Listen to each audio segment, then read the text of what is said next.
Greetings, everyone. Pete Pardo here from Sea of Tranquility. Welcome to another edition of the show. Not quite sure what we're calling this one here today, but it's a pretty memorable show because for the first time ever on Sea of Tranquility, we welcome Bryce from Bryce Talks Metal. What's going on, my man? How are you? Nothing much, Pete. I'm doing good. Great to be here. I've been looking forward to this for a while. So ready to talk about some thrash. There you go. So one of Bryce's ideas for a show we could do together, and it's actually something that I had on my list to do.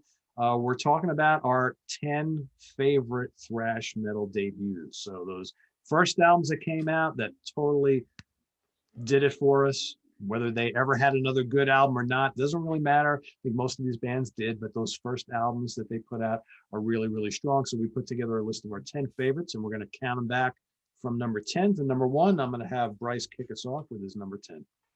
All right. Thanks, Pete. And I'll just say right off the bat, whenever I put these lists together, they usually end up being like about 5 or like there's 5 that are kind of like more obscure, lesser known things, and then 5 that are probably bigger, and they're big for a reason. You know, there's a lot of great stuff that gained popularity. So that being said, my number 10 is going to be Doomsday for the Deceiver by Flotsam and Jetsam. Their first album from 1986 there. Really the main thing that stands out about this album to me is Eric AK's vocals. I think he's one of the best thrash metal vocalists, one of the best vocalists in metal in general. Just some ridiculously awesome screams, especially in like the title track, Iron Tears, some of the standouts. And Michael Gilbert, great guitar player. He's still with them in the band right now. And the other guitarist's name at the time was named Ed Carlson. So that's great guitar playing all over the album from those guys, great vocals. And this one had to make my list here at number 10, Doomsday for the Deceiver. Yeah, good choice. That's actually in my honorable mentions. So I like that. I bought that when it first came out, and I was like, I love that album cover. I mean, back in the day, Bryce, I mean, I know you're a bit younger than me. It's like I was negative 10 years old when that one came out. Exactly. We would go to record shops and we would just, whatever the coolest looking album covers are, we'd never heard a lick from them because, they didn't play this kind of metal on the radio, right? You didn't see it necessarily on MTV. So it's like, you would see something like that. And I remember specifically that Flotsam and Jetsam. I was like, all right, don't know anything about him. I'm buying it. Of course, it's got Jason Newsted playing bass on it as well, right before he left to go to Metallica. And something that annoys me kind of like when people think about Flotsam and Jetsam, like a lot of times people just know them for that. Like they don't pay attention to the albums. They're just like, oh, that was Jason Newsted's first band. And they just don't really give a chance to, because they got 13 albums, a 14th one about to come out this summer. And like a lot of the stuff's really good. So I'd say their last couple albums arguably are among their best. I agree. So really great stuff. Cool. Good choice.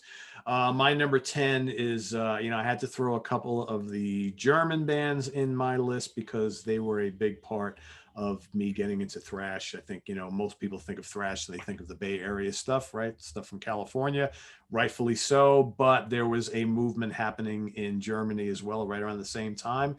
And I think the German thrash bands were maybe a little more on the extreme end of things, but that's okay. And Destruction, Infernal Overkill is my choice for number 10. I remember hearing that. And again, I bought that from Steve Keeler's store, Rock Fantasy in Middletown, New York.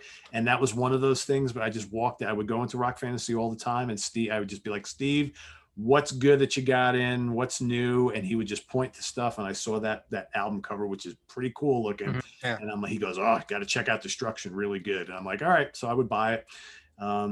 And I brought it home, and that is a great speed metal album. It's a thrash album, yes, but that is speed metal, and it's just every song is blisteringly fast. You got Schmear's really cool vocals. I mean, nobody sounds like him. The breakneck guitars, the manic drumming. It's just a crazy, fast-paced album, and it's still one of my favorite Destruction albums all these years later. But Infernal Overkill, my number 10, a great German band that's still going strong today. Nice. Yeah, that's a great pick. Great pick. So my number 9 is going to be one that's pretty obscure. It's called Golem by the band Protector. Now, this is another German band. Speaking of Germany, they're definitely one of the more extreme, hard-hitting, like classic era thrash bands, I'd say. If anyone who doesn't know them, if you like Beneath the Remains by Sepultura, this is right up your alley, that type of thing. Right off the bat, Delirium Tremens, the opening song is just brutal, heavy, crazy, aggressive stuff, amazing riffing. The vocals, a bit like more on the guttural side at times, kind of, this is like bordering death and thrash metal, how that goes. But really awesome album that I highly recommend if you're into the more extreme side of thrash. Golem by Protector. Good stuff. And I'm going to kind of carry on with that extreme tag there because I think, and I'm staying in Germany once again, Creator, Endless Pain. That for me, you know, you can look at some of those early Sodom albums and certainly Destruction, but those first like 2 or 3 Creator albums are, you know, now you look, Creator's music now is more kind of what you expect from a thrash band, but those early albums are pretty brutal. They're fast, they're furious, they're heavy. The vocals are pretty gravelly. You'd almost, you know, if you didn't know any better, you'd almost say they kind of borderline on kind of like that black metal rasp. Yeah, I was gonna say first wave black metal tints of that. Yeah, big time. And you have to wonder if some of the Norwegian bands were listening to the German thrash stuff from the 80s. But yeah, Endless Pain, just, and that great album cover. It's those first couple albums, man, really, really good stuff. And you can still listen to, you know, they still play a lot of songs from those first few albums, and that debut just is absolutely dynamite. So that's my number 9. Nice, great pick again. So my number 8 is going to be a band that I think should have been a bit bigger than they were. It's the debut from Anacrysis called Suffering Hour. Came out in 1988. Now this band got more progressive as they went along. Kind of at the beginning here, this is a lot more of like a raw, chaotic, heavy sound than they kind of evolved into, but there's still tints of, you know, like Queensryche type of early progressive metal with this. The drum sound, very thunderous. I love the drum sound. The main guy of the band's name is Ken Nardi. He really great songwriter, the guitarist, vocalist of the band. And, you know, I'd say if you like Razor and like Slayer mixed with some of those like elements of early Queensryche, you'll definitely like this. Some of the standout tracks I've got written down for this one, I'd say Present Tense was the opening song, amazing riff. Imprisoned, Reign of Terror, some of my favorites on it, but really cool stuff. Suffering Hour, Anacrysis, my number 8. Cool. I haven't heard that name in a while. Good choice. Yeah. Good choice. Thanks. My number 8, I wish I had the CD with the original cover on it, but as bizarre and just grotesque as it was back when I bought it, but Bonded by Blood by Exodus.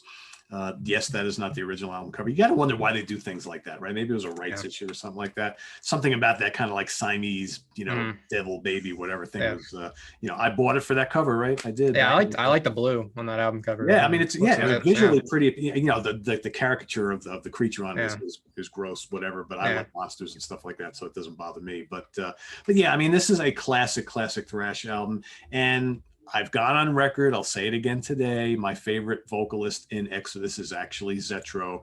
I agree. And I'm not a huge Paul Baloff fan.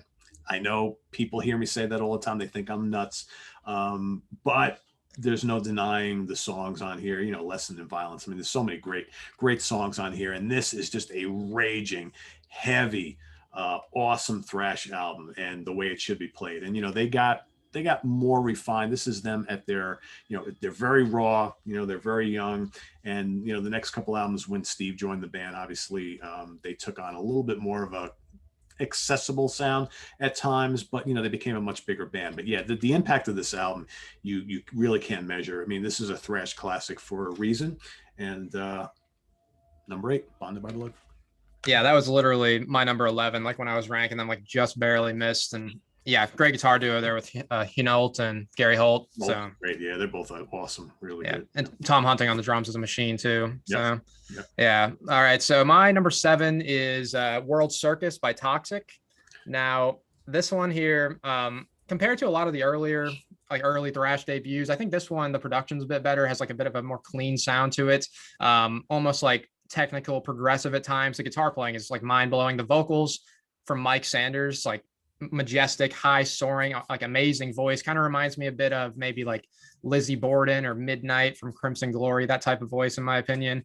But amazing songs here. Some favorites on it I would say are probably Heart Attack, Social Overload, Pain and Misery, which that one kind of I don't know, like Domination. It's got that same kind of like a rhythm to the song. I know Domination came out after, but maybe they took some influence from that. The title track's amazing, probably the best solo on the album in my opinion. This guitar playing is mesmerizing and awesome.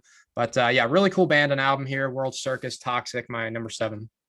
Yeah, I remember buying that when it first came out and being absolutely blown away by it. I mean, the guitar playing is off the charts. I love the vocals. You know, kind of, and even the second album even more reminds me a little not quite as progressive as like Watchtower, but kind of similar because you got those really high pitched vocals and that like Yeah. uber technical shredding guitar style. I never thought, in fact, Toxic was originally in my top 10 and I moved it out because of another one I'm going to mention in a couple minutes. Okay. I kind of forgot about, but I love both those Toxic albums. I love the artwork, the album cover, and man. Say, yeah, I think this is like the more typical choice for being their better album. I think this one's definitely better.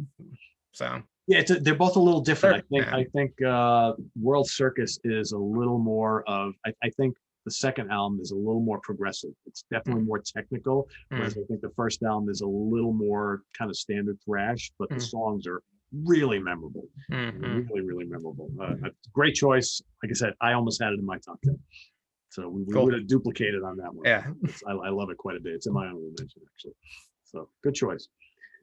My number 7. All right, now I'm going to go to the Bay Area here. So, and once again, another band that not very prolific at all, but their debut album to me is an absolute classic.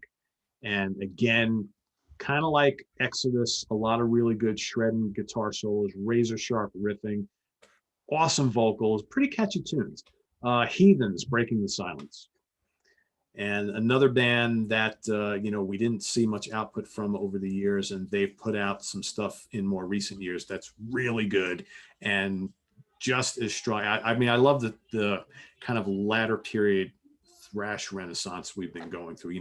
Overkill and Exodus and Testament and Heathen, all these bands. Even you could say Megadeth, right? A lot of the bands you could talk about who have been releasing some of the best albums of their career really late in their career, and Heathen especially. I mean, Breaking the Silence just so good. I love the kind of thrash. You got the thrash bands that had the more guttural vocal style, and you had the ones that had the really high pitched, melodic vocals. Heathen definitely falls in that camp, but man, those guitars just so good. What a really good album, full of memorable metal. Dig it quite a bit. So that's my number 7. Could have ranked higher because back in the day I listened to it a ton. Yeah, Lee Alt is definitely a really amazing guitar player. Tremendous player. Yeah, absolutely. Awesome. Yeah, that's a great album there. And okay, so my number 6 is going to be Kill 'Em All by Metallica, one I actually have a copy of. Now, anybody that's seen my channel knows I've done my fair share of like Metallica making fun of and bashing for their later material, but there's no denying, this is a freaking classic. Great stuff. Very aggressive, raw, angry. They were hungry at the time. Of course, Dave Mustaine, he's credited for writing 4 songs or co-writing. Maybe he wrote more, who knows. But some of my favorites on here, Metal Militia, final track on the album, is my absolute favorite Metallica song of all time. Just love the freaking ferocity and viciousness of that song. Seek and Destroy is great. No Remorse, Whiplash, Jump in the Fire. So a lot of really good stuff here. My number 6, Kill 'Em All. Yeah, good. It's got to be on this list, right? And I've done my fair of Metallica bashing on the later stuff, especially the mid-period stuff. But man, those 80s albums, you can't beat them. You just can't beat them. All right, so let's come back to the East Coast here for, I think, out of all the bands that I'm going to talk about tonight, probably the most consistent throughout their entire career. I don't think this band has ever released a bad album. And they have released some of their best albums in recent years, but I still have a very soft spot for their first album, New Jersey's very own Overkill, Feel the Fire. Got a little glare there. Here we go. They would get thrashier on their follow-up albums, but I still, Raise the Dead, Rotten to the Core, Second Son, Hammerhead is great. Feel the Fire, the title track. Love this album. Love Blitz, Dee Dee Verity, Bobby Gustafson. I mean, the whole band just really great. I mean, and I thought, as great as his debut is, the second album is my favorite of the catalog. Oh yeah. Taking Over is just so good. But I still can listen to this any day, and it just brings me back, to the mid 80s all over again. I just totally dig it. I just love this band. They're so consistent, so awesome. Yeah, I love them too. They're in my top 10 all time. One of my favorite thrash bands, and they're like the band I've seen most, which isn't a ton compared to some of you guys that talk on this channel. I've seen them 3 times, which I mean, I guess for my age is like decent, But they're great. So they are. They put on a great show too. Great live band. Yeah, and actually, when I saw them a couple times ago, Nile opened for them, which is like a really weird bill. I know you like Nile a lot. I love Nile. You know what? I remember that tour, and I thought I didn't see that tour, but I was like, what? It was like, that's kind of weird, right? Yeah, it was weird for sure. Yeah. But all right, so my number 5 is going to be going up to Canada here for the first time. Canadian Big Four, Sacrifice, Torment, and Fire. Now, this one, I think they're not my favorite Canadian band, but I think they are the most evil sounding of the Canadian Big Four. You know, people compare them to Slayer all the time. They definitely have that sound, the distorted, just evil sounding guitar. The solos are freaking this chaotic and crazy. The guitar duo is amazing. Rob Urbanati and the other guy's name is Joe Rico.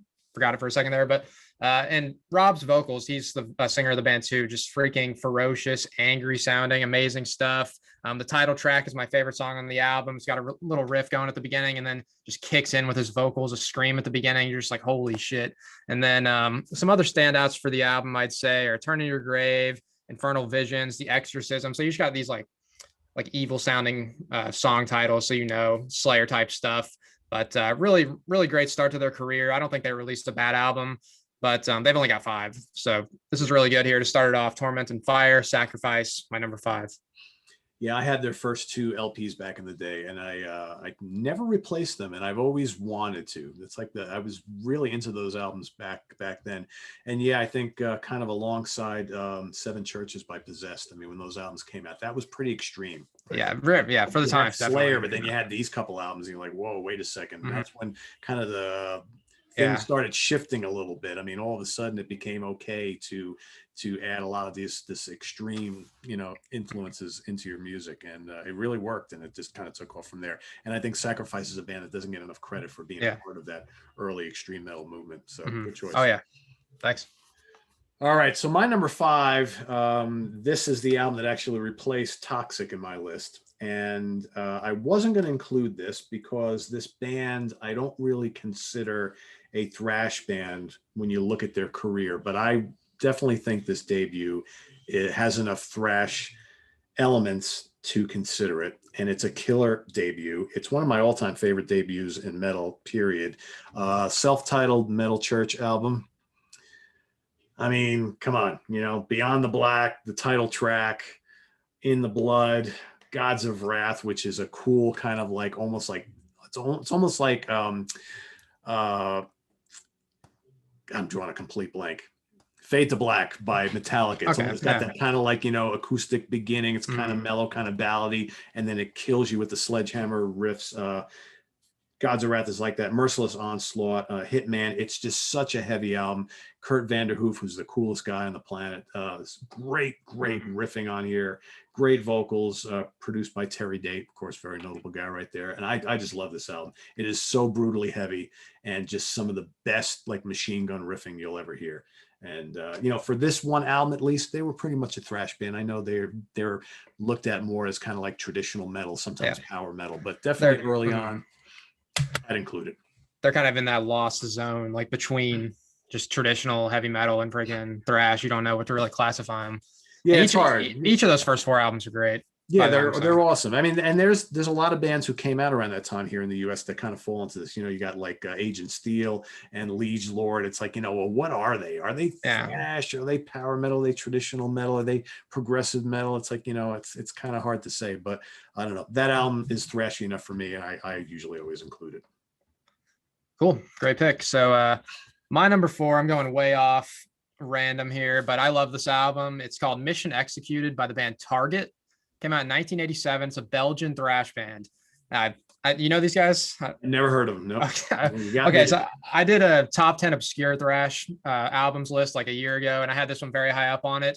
Just amazing guitar tone. The riffing is awesome. The vocals kind of similar to like Randy Rampage from Annihilator, that type of, you know, just harsh kind of style there. But yeah, really good stuff here.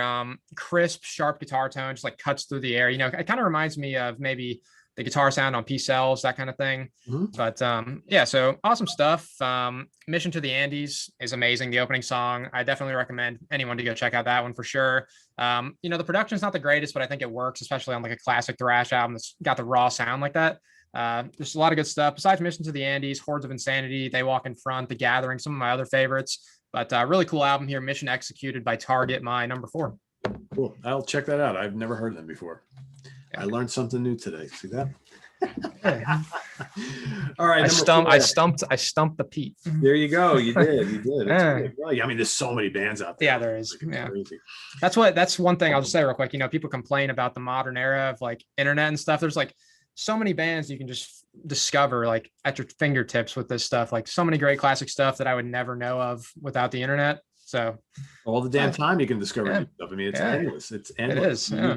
People who think that like we've seen and heard all the greatest bands, that have been discovered. Well, you know what? How about all those undiscovered ones? Yeah, it's just constantly like lift up every rock, you'll find 100 bands that you never heard before. It's crazy. Constantly on the suggested page on YouTube. It's just new band after new band's classic. It's like what is this? That's evil, is what that is. Yeah. I mean, can't tell you how many rabbit holes I've gone down by these recommendations on YouTube or Amazon. It's just like, it's crazy. For sure. All right, my number 4, Killing Is My Business, and Business Is Damn Good, right? The debut from Megadeth. I mean, this is great. This is raw Megadeth. I think that the next album was much more polished, and the next album is actually my favorite Megadeth album. But I love this album. I mean, it's just, Last Rites, title track, The Skull Beneath the Skin, Rattlehead, Chosen One. I mean, it's just... so many good songs. Mechanics, obviously, for anybody who's heard Mechanics, we know what that song sounds like, and no surprise, Mustaine was involved in a lot of the writing of the early Metallica stuff. So great album, great intricate guitar work. It's just raw, it's angry, it's fast, it's furious. I dig it. Good stuff. Number 4. Absolutely, and Megadeth's actually my favorite band of all time. So really like the pick there. Yeah, I can't argue that. I mean, they've got a very, for me anyway, other than maybe an album or two, I would say their entire catalog is really enjoyable, and especially the early stuff is legendary for me. Absolutely, for sure. Have you ever gotten to those conversations? I'm sure you have. You ever gotten those conversations with people about the early '80s, specifically, I guess the '80s catalog of Metallica versus Megadeth? And back in the day, I wouldn't have said that was hard because I was such a massive Metallica fan until about like maybe 91 or 92. But Megadeth were high up there for me as well. But you know what? The more time goes on, the more I look back and I'm like, I probably listen to those Megadeth albums a hell of a lot more than I do Metallica nowadays. Yeah. It's like, I mean, Rust in Peace. That's my favorite album of all time. I think it's amazing. Yeah. Absolute masterpiece. Marty Friedman is my favorite. I ranked him number 1 metal guitarist of all time. So yeah. It's great cool. stuff. Oh yeah, for sure. So my number 3, another one. This is by far the most modern. I imagine probably you don't have anything that's modern on your list, but this came out in 2017. It's called Coagulating Darkness by the band Hellripper. Now, this is a one-man it's like a blackened thrash project. He's from Scotland. His name's James McBain. This guy is a ridiculously good musician. All the instruments are just top-notch, top-tier stuff. His guitar solos, I compare them to like freaking Jeff Waters level, like shred. And you know how when you listen to Jeff Waters do a guitar solo, it's just like mind-blowing, face-melting stuff. Reminds me of that. And the overall sound of the band, if anybody like not familiar with them, I would compare it to Overkill by Motorhead, Kill 'Em All, Metallica, and probably the first Bathory album, all blended together, but a bit faster. So if that sounds appealing, absolutely go give this a listen. Some of my favorite songs on it, I'd go with I actually didn't write any songs down, so but Demdike In League with the Devil, that song is just amazing. The guitar solo in that one is just ridiculously awesome. Don't have enough adjectives to describe the epicness and awesomeness of this. Just gives you hope for the future going forward. This guy's only 26 years old, so absolutely has a lot of potential going forward, and just amazing album. Coagulating Darkness, Hellripper, my number 3. You don't hear a lot about like one man kind of band projects in thrash. Yeah, it's always black, like straight black metal. But yeah, that all the time. But yeah, so that's pretty cool. Yeah, I've never heard of them either. Yeah, sounds pretty good. Absolutely. You mentioned Overkill there, and that's I'm a big fan of that album by Motorhead. So all right, well, my number 3 is going to be Kill 'Em All, for all the reasons Bryce already talked about. I mean, I played this to death back in the day. This was another one of those game changer albums for me. And ironically, though, I bought Ride the Lightning first. So I bought Ride the Lightning, and then like a week later, I got this. So, there's a lot of people shit on Kirk Hammett, but there's actually some really good leads on this album, I think. And, Hit the Lights is awesome. Four Horsemen, legendary song. Jump in the Fire, always liked. We used to play that song in an old band that I was in back in the 80s. Whiplash, Phantom Lord, Metal Militia, Seek and Destroy. A lot of classics on here. It's classic for a reason. I totally dig it. It's got to be on this list somewhere, regardless of Yeah, however you want to rank it. But it's a top 10 for me. for sure.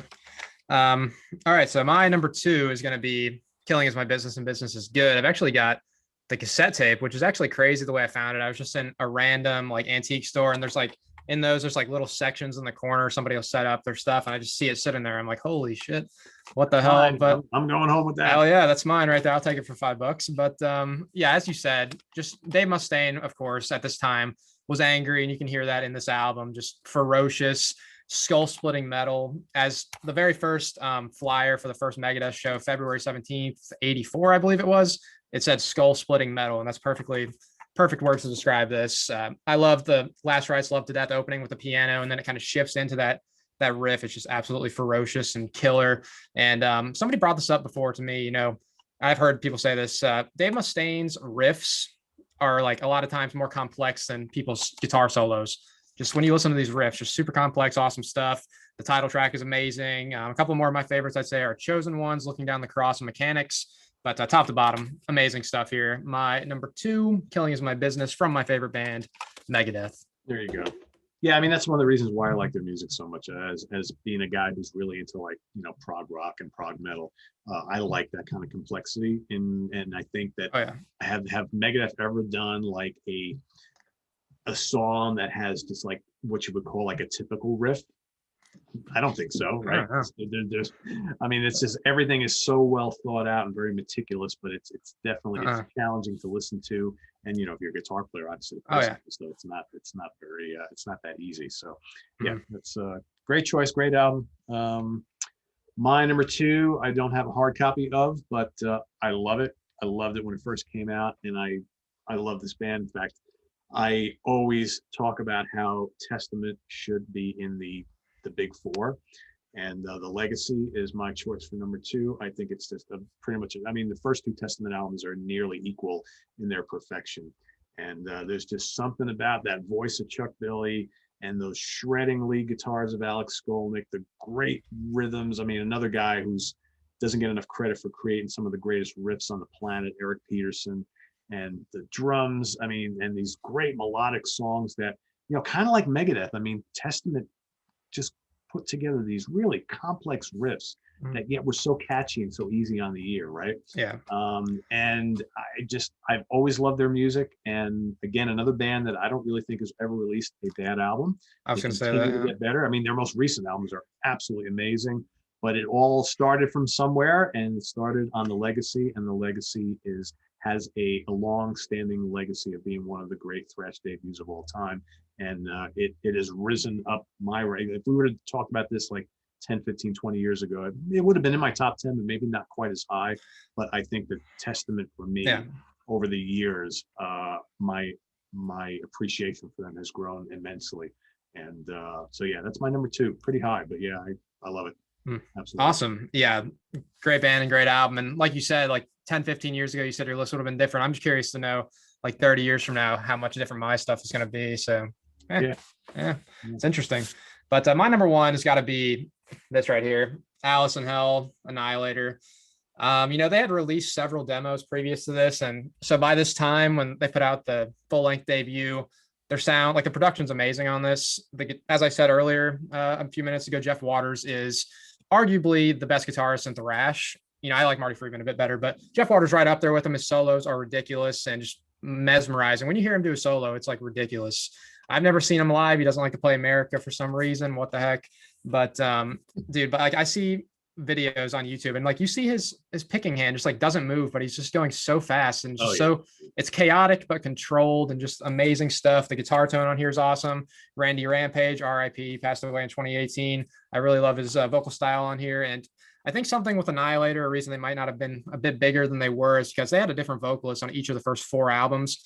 Very inconsistent lineup there, but in my opinion, the output was always really good. I'm a big defender of Post, Set the World on Fire, Annihilator. I like a lot of their stuff up through the 2000s even. But yeah, this album here, fantastic start to their career. Crystal Ann into Alice in Hell. This really just shows how diverse of a player Jeff Waters is. He can play that classical acoustic stuff very well, as well as the freaking shredding, thrashing stuff. Welcome to Your Death, Wicked Mystic, Human Insecticide, some of the standouts. But top to bottom, I think this is fantastic. So it is here at number 1 for me. Alice in Hell, Annihilator. Yeah, I mean, I think you bring up a good point. I think that their constant lineup changes did not do them any justice at all. And I think, American metal fans love to latch on to those stable lineups. You look at a lot of the bands that did really well, they had fairly consistent lineups throughout their careers. And I also think that Annihilator probably came to the game a year or two too late. Yeah, I'll say if that came out in 86 and it was the same quality, they would have been top. Oh yeah. Without a doubt. It's just they were a little bit behind the curve, I think. But regardless of all the million lineup changes, that's a pretty good catalog overall. Yeah. Mm-hmm. So a lot of good stuff there. Yeah, it's when we do a couple of honorable mentions, I will talk about that because I have them in mind. But my number 1 is Show No Mercy by Slayer. I know there's a lot of like Slayer fans who don't rank this album that high. I never understood that. I kind of love the almost naive nature of this album. And while, yes, Hell Awaits and Rain and Blood are the, big massive albums that everybody absolutely adores, there's a charm to this album that I really like. I mean, this is like Baby Slayer, taking baby steps. Yeah. Man, the Antichrist, Die by the Sword. Sorry, sword. Black Magic, Tormentor, Final Command, Cryonics. I mean, this is some great stuff on here, the title track. And it's really different than any other Slayer album they've ever done. There's like a real kind of raw primal nature to this album, which I kind of dig. And yeah, it's overly kind of anti-Christian and all this kind of stuff. But then again, most of their albums are, and the album cover is kind of terrible and all that. But I love it. I think this is more of a riffy album, whereas they would do the kind of speed of light thing going forward for a couple albums, and then they would get back to the riffy thing after they got kind of Rain and Blood out of their system a little bit. But I don't know, I just dig it. I love this early sound of theirs, and it's got a special place in my heart, always has. So oh yeah, great for sure. And I hate leaving some of these classic albums off. I still do like them. Whenever I have stuff like not in my top 10, people assume I don't like it. It's like, dude, there's a lot of great stuff. You can't include. I can't include it all, yeah, right? Yeah. So I guess on that note, I'll run through a couple honorable mentions. Forbidden's first album is fantastic. Yeah. Show No Mercy, as you just said. A band I want to shout out here, Queen of Siam by Holy Moses. Amazing German thrash band. One of my all-time favorite thrash metal bands. Really good start to their career. Just missed my cut. I've got the shirt here for the Ultraviolence. Nice. Okay. Yeah. I don't have a copy of the album, but I love the shirt, love this album, love this band. So definitely an honorable mention. Breaking the Silence is right here in my stuff here. As you had it, Executioner's Song by Razor, The Legacy, and many more, but that's pretty much all I wanted to get through. Yeah. I had the Annihilator album, Dark Angel, We Have Arrived. First Dark Angel. I like their second album much better, but the first is still really good. How about Blind Illusion, The Sane Asylum? Good band. Cool. I had Flotsam and Jetsam. I had Toxic, Possessed, Seven Churches. I know it's kind of more of a death metal album, but it was no death metal at the time, right? So it's just kind of like thrash with really like growly vocals. I think it works. It's really, really fast stuff on there. And I also put the first Nevermore album because I always saw Nevermore as a thrash band. They were like one of the newer wave kind of before you had, Lamb of God and all those other bands. You had Nevermore and, Jeff Loomis and Warhol Dane, what a great pairing they made. Yes. And so I wanted to include them, give them some props because I think they're much missed as Warhol is much missed. Yeah. I think. But, the first Sanctuary album's great too. It is. And that, you know what, it's great you brought that up because that's the other band I couldn't remember when I was talking about those like American bands from the late 80s, like Metal Church and Liege Lord and Agent Steel. Absolutely, Sanctuary goes right in there. It's like, what are they? They're not quite as proggy as like Queensryche or Fate's Warning, but there's something about their music. It's kind of thrashy. It's kind of complex. It's kind of just like traditional metal. Like, what do you call it? And that one was, I think the album was produced by Dave Mustaine, no? It was. Yeah. Cool. Yeah, he took a liking to their stuff, and yeah, that first album is so good. Second album is really good as well, but the first album is for me is classic. I played that to death back in the day. Ugh, so many good memories. I tell you, Bryce, growing up in the '70s and like being like in my 20s in the '80s was a lot of fun. Just buying these albums, you'd Yeah. never heard a lick of them. You just buy it, and then you'd see them in concert, and you're like, "Whoa, it's a good time. It's a good time." I'm jealous for sure. I talk to my dad about this all the time. He's literally like the same age as you, exactly. So. Oh, really? Okay. Yeah. So he Yeah. knows. He knows. Yeah, it was Yeah. a good time. It really was. It was a pretty fruitful time for this music, and there were so many different bands coming from all around the world, and I think here in America it was really kind of special because the '70s was like dominated by mostly British bands. Most of the hard rock bands were all from the UK or whatnot, and then all of a sudden in the '80s you had this influx of all these different flavors of hard rock and metal here in the States, whether you like the the more commercial stuff like the hair metal bands. We don't want to call them that, right? You had the thrash bands, you had the power metal stuff. I mean, you had a little bit of everything, and it was dominated by American bands, and that was pretty cool. So Yeah. Literally, you said hair metal bands. I know Rat. I got Rat right there. That's like my favorite debut album of all time. They can be in that glam metal. I know they're on the heavier side, but yeah, I love all that stuff too. So yeah, Dokken. I like Dokken, oh yeah, and I can listen to Winger, and Rat. I kind of like. I don't like Motley Crue and Poison, right? So we're not gonna go there, but yeah, and it's like, and I never. Honestly, I never had an issue with the hair metal term. To me, it's not necessarily a knock. It's more like kind of like, well, what do we call it? Because nobody calls it, other than people who listen to it, call it glam metal. I always just called it like kind of commercial hard rock because that's kind of what it was back in the day. Some of that stuff isn't necessarily metal, but whatever. It's funny to me how worked up some people getting mad about the term. Yeah, they get really upset about it. We'll say Eddie Trunk, dude. Eddie Trunk is so mad about that, and he's like, "All right, but I'm gonna be on my Hair Nation show right here." He's getting mad. So I don't know. It's like what? Yeah, I don't know. Well, everybody wants to give tags to things, and especially when it comes to music. So, yeah, you got to call it something, right? It's not that all the bands are bad. In fact, a lot of them are actually really good, but you got to call it something. So I don't know. I don't have an issue with it. But yeah, people get very upset about that. So that's why I try not to use it too much, especially on the air. So anyway, but this was fun. For sure. Yeah.